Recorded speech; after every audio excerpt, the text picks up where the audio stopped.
Hey guys, I'm Nix and welcome back to The Fix with Nix. I have a very exciting guest on my show tonight and I'm very excited actually to have her here. She is the lovely Ruby Truter. Welcome. Thank you so much for having me, Nicole. How does it feel to be here? Well, it's a bit nerve-wracking, but it's good. Good to finally be here. I mean, we've been speaking about it for a bit. So I'm glad that we got an opportunity to finally make it happen, you know. Well, I'm so happy to have you, so thank you. Thank you. I think let's start off the interview with just a simple question. I just want to know, or maybe the viewers actually want to know, who is Ruby Truter? So give us a background of really just who you are. Okay. Yeah, who is Ruby Truter? So I'm just a youngin from Bella. Well, I was born in Mossel Bay, but I've been living in Bella for all my life. I have a blazing passion for music. I'm a family woman. Absolutely love my siblings, my parents. I'm just a chilled person out here trying to serve my purpose, which I believe is music, and sharing my gift and telling stories through music. Yeah, that's me. Just very simple. I'm a very simple person, so that's just me. Yeah. Tell me something. Did you always know that you were interested in music? So I mean, but like, I'm sure in your house and things, your parents must have played music and things. So where did that love for music start? I think the love for music started while I was in my mom's womb. Ooh. However, I only became conscious of that closer to the end of my primary school career. That's when my mom kind of forced me to join the church band. And people would always say at school, like, they used to call me Beyonce, which now is not really a compliment because I'm not that big a fan. I mean, she's amazing, but she just doesn't appeal to me. But yeah, I'd say close to the end of primary school, that's when I realized, wait, I can actually sing. And this can become... Okay, I didn't know then that it could become a career, but I knew that I had this love for music. And I didn't know where it came from at the time. But that's when I realized that I have this gift. Okay, so you explained that your love for music started at a young age. Did they offer music at school at all? Actually, no. Well, at my primary school they did, but like I said, I didn't know up until grade 7 that I had this gift and this love for music. So I wasn't in the school band or the school choir. Well, actually, I auditioned for the school choir, but for some reason I never went back after that day.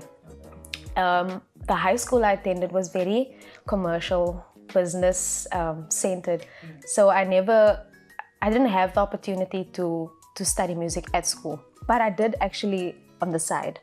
That's when so I joined the band in grade 7, the church band, and then Keith Tabisher was the musical director of the band, or he still is, and that's when he kind of took me under his wing.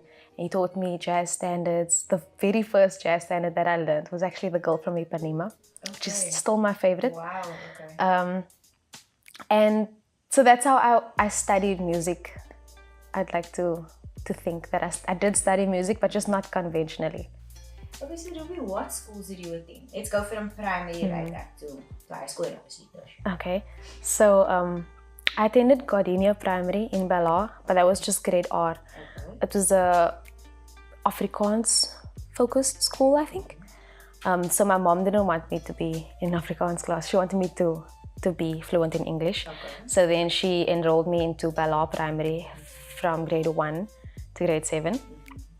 Thereafter, I went to Para High School.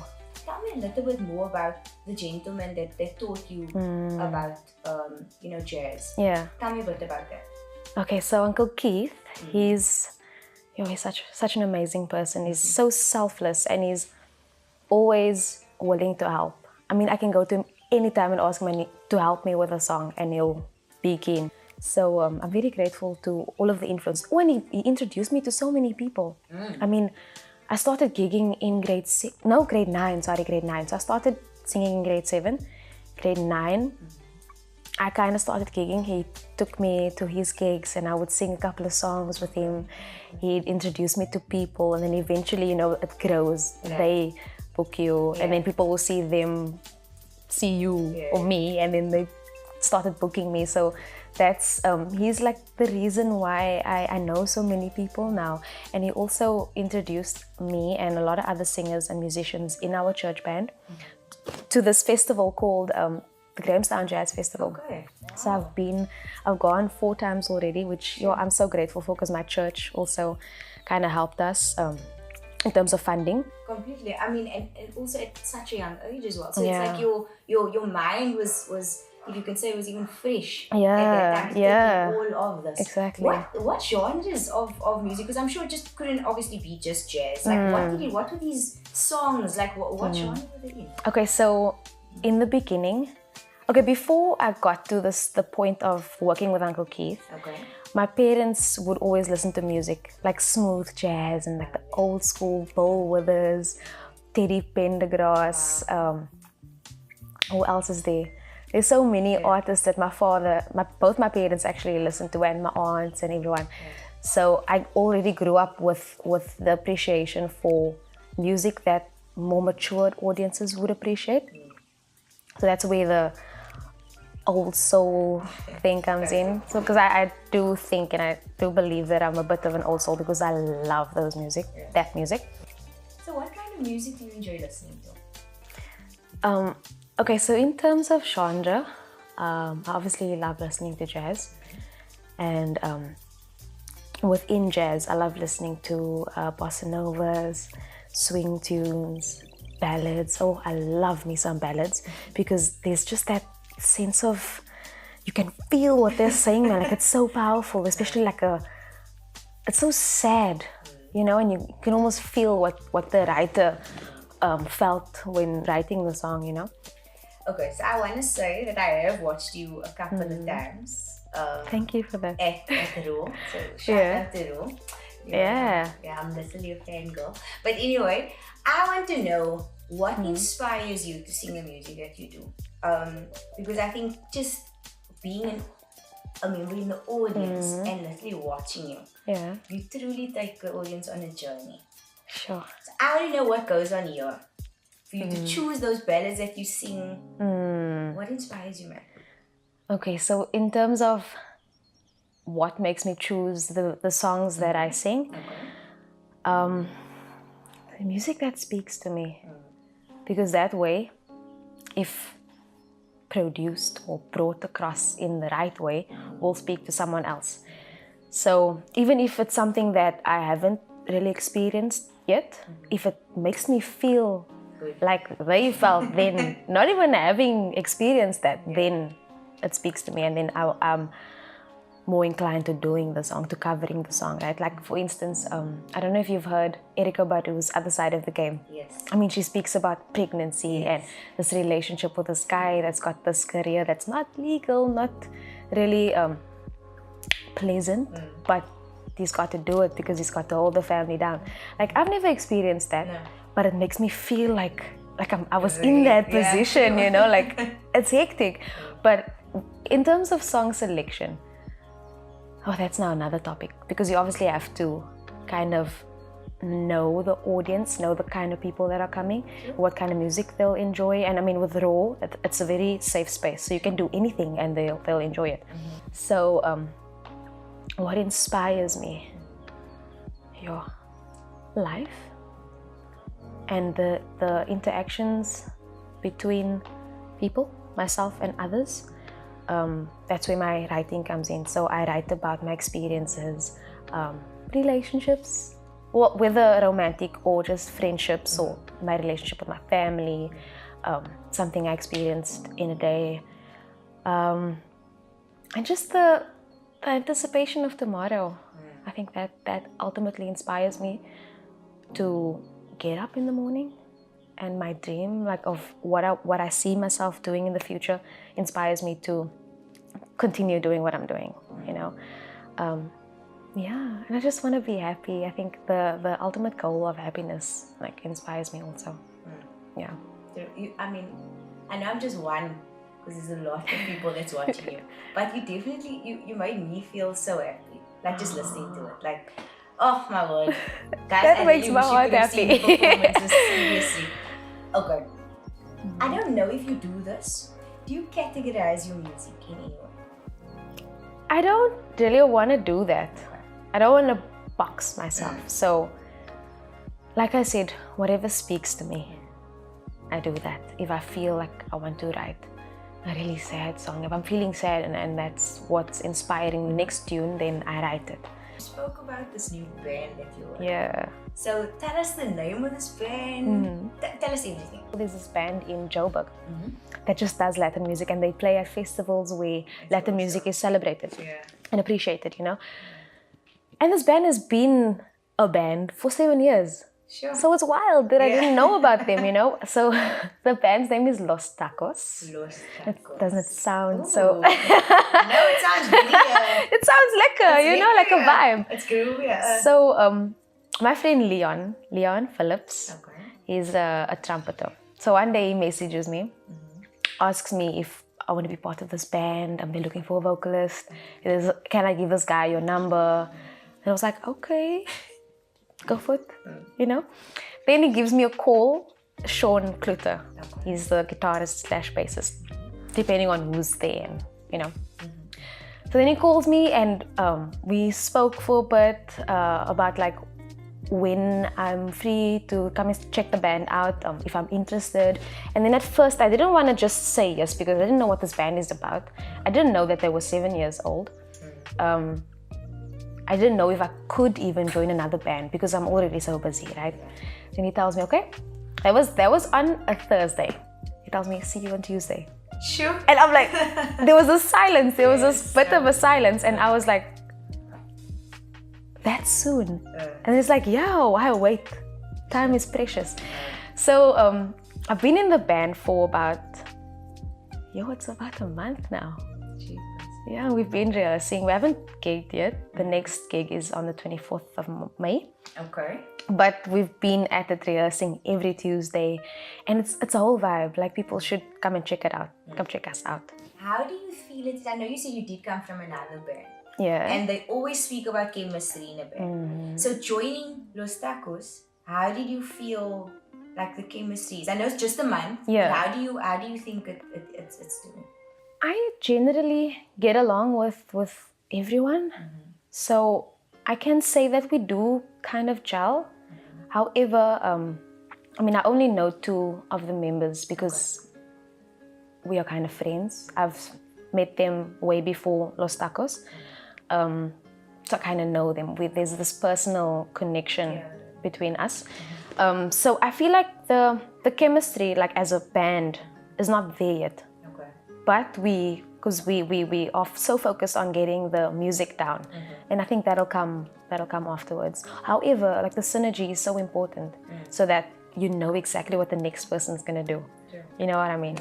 But it's not completely there yet. I mean, the rest of the band, the percussionists, the drummer, guitarist, and bassist, I think they've been a constant, so they know each other. There's this synergy between them. And then there's myself, and then the 4. Oh, there's another vocalist, so we're 11 actually. So there's a synergy between them, and then we are still new, so we're still feeling everyone out. But we do generally get along very well. Yeah. You said another vocalist, so is that more backup or do you guys... I'm the backup. Oh, you're the backup? Yeah. Why? Shoot, because the singer, I think he's Spanish. Oh, wow. I don't know where exactly he's from, but he speaks Spanish and he writes, with the originals, he writes the lyrics himself. He's very fluent. He's been living here for 15 years now. Yeah. But he's good, he's amazing. He's really good. We actually wrote a song already. What? Well, I only wrote like a little hook in the song. We were in rehearsal and they played the song, and then that's what I love about this band, because we were supposed to rehearse songs like covers, and then I think 2 originals that the band already has, and then they had these chords that they were playing. And then we were standing here, myself and Jero, and then I just sang this line, and literally the next week we hooked up on the Sunday, and then I just wrote like really simple lyrics. Tell me a bit about your dreams and aspirations for your music career. Okay. Say that. Ultimately, I just want to make music for as long as I'm here, as long as I'm able to, while being here. But I definitely want to travel. I want to take my music, whether mine or like covers or whatever I'm doing musically, all over. I don't have anything specific as in terms of where I want to go to or which events I want to do, which concerts, whatever, but I just want to perform over the world. So you mentioned that you do want to travel one day. I want to know, are there any, I don't want to keep it just here, but are there any local musicians and international musicians that you'd like to collab with in the near future? Sure. Local artists, I definitely look up to Leanne Fortuyn. She's been an influence, an influence and someone I look up to. I've been looking up to. Lana Krauster, for sure. Zoe Modiga, that's now the vocalist. Then Carl Shepard, like I've mentioned earlier on. Lira, definitely. Gretchen Parlato. Okay. Yo, she is my idol. She is amazing. I've studied her music. Melanie Scholz. She's from Cape Town. Okay. She's living in New York now. So I would love to one day get to collaborate with all of them. Benjamin Jefter, an amazing bassist. He's also in the States now, studying, I think. The list actually goes on. Yeah. Because you spoke about a lot of artists that you potentially like to collaborate with. Yeah. But what about artists that you have already? Tell me a bit about that. Okay. Wow. Most recently, like within the past few months, I've worked with a pianist called Ramon Alexander. And we actually recorded or finished off Ibrahim Khalil Shihab's final album. We performed that album at the Cape Town International Jazz Festival, which is really big for me. I've worked with Jutsvanger, which was a really cool experience because I've never been a big fan of rap music, but I really enjoy when different genres are kind of put together and there was like elements of jazz in his music, and he plays the guitar quite well, so he was playing at the gig in the production, and we did his EP launch, if I'm correct, also last year, or no, it's the previous year. Keith Derbyshire, of course. I mean, I've been working with him ever since I started. Signature Essay. Okay. I was with them for, say, just over a year. So in 2016, the end of 2016, they booked me for a gig. Did 2 gigs actually, and then in January they asked me if I'd like to join. I said yes, of course, because I wasn't part of a band then. So I worked with them for the year. Leanne Fortuyn, like I mentioned earlier, she booked me for a gig in 2016. So I was in matric that year. But I was like, Leanne booked me for a gig, I have to do this gig. And that was at Kaleidoscope, which was on my checklist, my venue checklist. So I was happy that I could tick that off with that gig. That's all I can think of right now. But I mean, I've been working with a lot of... Hilton Schilder. Hilton Schilder. I mean, he's part of a family that's quite famous in Cape Town. Been in the industry for many, many years. His brother also, Aldred Schilder. No, his cousin, sorry. His cousin Aldred. They are the nephews of Ibrahim Khalil Shihab. So everything, it's wild that the world is so small, and getting to perform with artists that mean so much to Cape Town and that has influenced the industry so much, and made things happen for so many young artists. That's what I can think of right now. Perfect. And then people can follow you, so your handle is what on socials? On Instagram, it's @only Ruby Truter. Quite simple, like me. And then Facebook is just Ruby Kristen Truter. Okay. That's Kristen with a C and no H. Lekker second name put in there. Yeah. That's perfect. Yeah. That's perfect. And I mean, with regards to other gigs, people can just check those out. I constantly post on my stories or posts itself. But I mean, it's all there. Okay. Yeah. Great. That's a wrap for this interview. I hope you enjoyed it. Yeah, definitely. I really definitely enjoyed did. it. Thank you for having me. No, it's only a pleasure. Now, thank you as well for obliging and coming to the show. I really do appreciate it. And I just want to say that I wish you all the best in any future endeavors that you have. Thank you. In your music journey. Yeah. We'll be sure to follow you. And I'll check you at that event. Yeah, definitely. But thank you again. Thank you. Okay guys, so that's a wrap for this interview. I really hope you enjoyed it. I just want to say that if you're new to this channel, I really hope that you go and click on that subscribe button as soon as you can, and become a part of this journey with me. Also, if you'd like to follow me on all my socials, it's simple at The Fix with Nix. And do comment, share and like, and we'll check you next time. See you. Bye.